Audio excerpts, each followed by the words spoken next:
So I'm here today with the board that I shaped for Ethan Ewing for Stab in the Dark. This is the DarkNoiz model, and it's a 6'1" by 19.8 by 2 5/8, which is coming in at 31.4 litres. And the design, when I was going into this project, I didn't know it was Ethan. I actually thought it was Parko, but that's kind of only led me to going for a round tail rather than a squash tail. But the makeup of this board is from the rockerlines that I was shaping in my Black Cat model in the early 2000s, and had surfers like Dayan Neve, Mark Matthews, Dan Ross, and a whole bunch of other Aussies surfing on the QS and on the CT on this rockerline. And I've always found that I personally connected with how this rockerline surfs and the amount of speed and drive, and more importantly, the drive that I can get out of this rocker. And so I felt like this is a perfect kind of starting point, and blended that with the outline of the Craig Anderson DarkNoiz model that he rides all the time. And interestingly enough, this was the board, and very close to the board that I entered into Taj Burrow's Stab in the Dark, which was in a dark arts construction. And he contacted me after that board test and wanted to get a batch of boards, and I've been shaping a few boards for him over the years since then. And so I felt like this was, from a design point of view, something that I wanted to put forward rather than the squash tail that I've done in quite a number of Stab in the Darks. So it was a good choice going over to Indonesia and the waves at Periscopes and Lakey Peak. And I think the main feeling that Ethan felt underneath his feet was how much drive this board has and the amount of flow that it carries through your turns. And I noticed that when he was surfing, he wasn't lifting his arms as much to generate speed.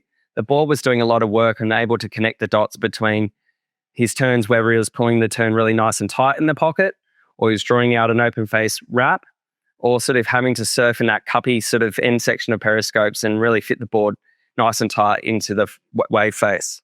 I think the main thing that allows the board to transition between all types of turns, whether it be a drawn out turn, a tight snap in the pocket, changing your mind as you're coming up to the lip, or fitting in a cuppy sort of wave, is where I position the rocker. And the rocker is sitting, and the bottom of the rocker is sitting a little bit further back from where your front foot's positioned. On the board here, doesn't have many dents on this board, but I can see Ethan was really putting his foot around this position here on the board. And the bottom of the rocker is probably sitting around 3 inches back from that point there. Now, this is the centerline rocker. And what I found that does in the board, it allows the entry rocker to have a nice relaxed curve and to kind of have always a part of that rocker lifting from where your front foot is.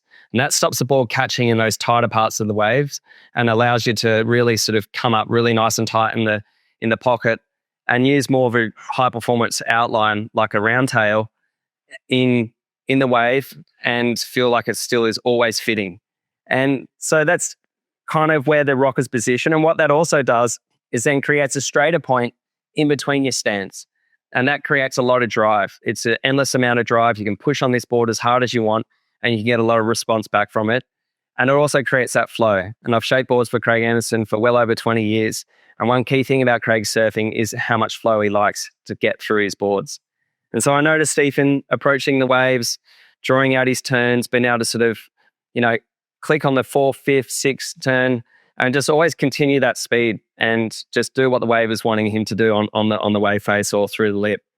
And so the rest of the rocker is quite different. And on the rail line rocker, which is the curve that sits along the outline of the board, and the rocker along that is actually positioned more central in the board.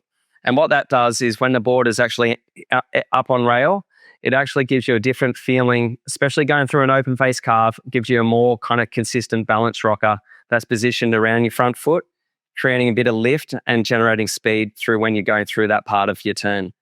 So it's a combination of rockers that makes up the DNA of this DarkNoiz model. And it's the main feeling that you're feeling when you're riding this board. Plenty of speed, lots of drive, and a really connected and flowing feeling underneath your feet. In terms of other features of this board, I would say the center of mass is under the front foot. So it's a little bit forward of where that bottom of the rocker sits, and it sort of sits exactly underneath the front foot. And what you'll find there is that gives enough forward momentum, a lot of drive to power you through sort of a high speed turn, and it carries a really nice balanced feeling when you put the board under your arm. In terms of concaves, I've got a real subtle rolled V up in the front. And then that starts to carry into around this 12 to 16 inch mark into a very subtle single concave. Underneath the front foot, you're running a deeper single concave, which is then transitioning into a double concave, probably in between your stance. And you can feel the stringer starting to create a bit of a break point in the water and starting to channel this double concave running through the fins and blending out through the flip in the tail.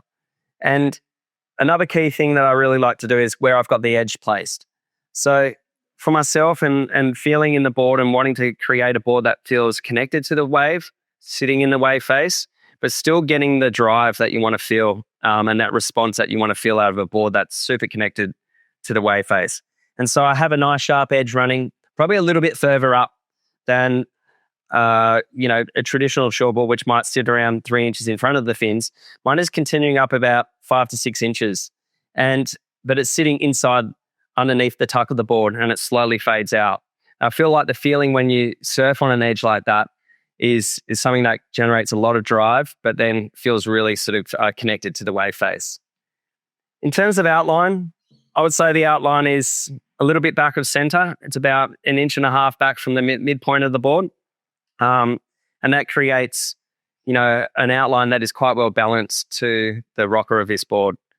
It's got a nice rounded pintail on the board, and I would say that the main sort of feeling of riding this round tail is it has release like a squash tail. It's not a round tail that I would say is for only surfing bigger waves and keeping you really drivey and connected. This round tail has the ability to surf small waves from about waist to chest high, all the way up to almost double overhead faces. And it's a board that and an outline that I feel like can connect on an open face turn, but also get nice and tight in the pocket. And if you want to put the fins out through the back of the lip, it can get the release out of the top of the wave too. So that's kind of the DarkNoiz model. And I feel like it's the DNA of the board and the shortboard that I've been shaping since the early 2000s. And pretty stoked to have this one sort of be able to check it out, see what Ethan felt in the board, see where he's standing on the board. And just to witness him surfing was an amazing thing. So pretty stoked. Thanks, Ethan. Thanks, Stav, for putting on an epic stub in the dark. And that's a breakdown of the DarkNoiz.